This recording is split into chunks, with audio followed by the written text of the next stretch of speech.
Баршаларыңызға сәлем. Бүгін мен сіздермен қалай иммунитетті көтеруге болатынын көрсететін боламын.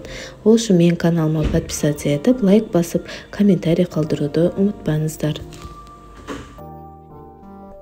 Бізге ол үшін бар болғаны 250 грамм грек жаңғағы, 250 грамм мейіз, содан соң 250 мл бал және 250 грамм лимон қажет болады.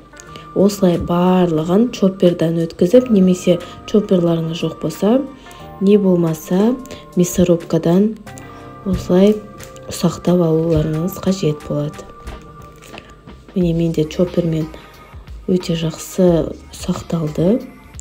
Содан соң дәл осылай лимонымызды да ұсақтап аламыз. Бұл жерде лимонның қабығымен бірге өткізетін боламыз.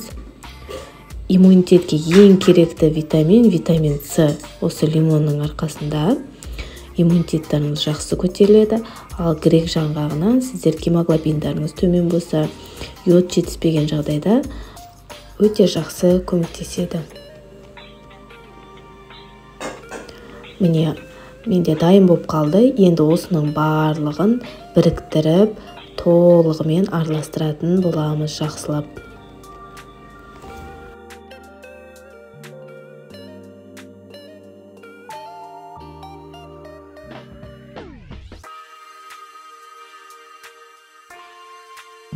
Ал енді балымызды қосып, біріктіріп, жақсылап араластырып аласыздар.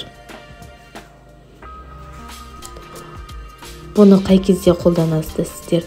Таңертеңгі уақытта аш қарынға күніне 1 шай қасықтан қолданып отырасыздар. Балаларыңызға да өздеріңізде де жесеңіздер, иммунитеттеріңіз жақсы көтеріледі.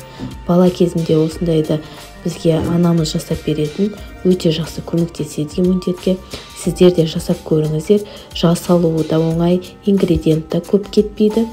Және дәрі алып, немесе витаминдар сатып алып отырғанша, осындай нағыз витаминді өздеріңіз жасап көріңіздер. Еш өкінбейсіздер. Және мен осындай ыдысқа салып, бетін жауып, тоңазытқышқа қойып қойдым. Осындай жасасаңыздар, тоңазытқышта сақтасаңыздар болады.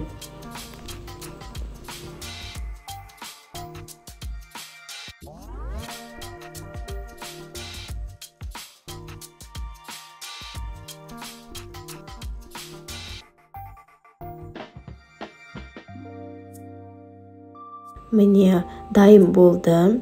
Егер де осы видеом сіздерге ұнаған болса, лайк басып, комментарий қалдырып, подписация етуді ұмытпаңыздар. Назарларыңызға рахмет. Сіздермен болған Айгүл Сәкеновна. Сау болыңыздар.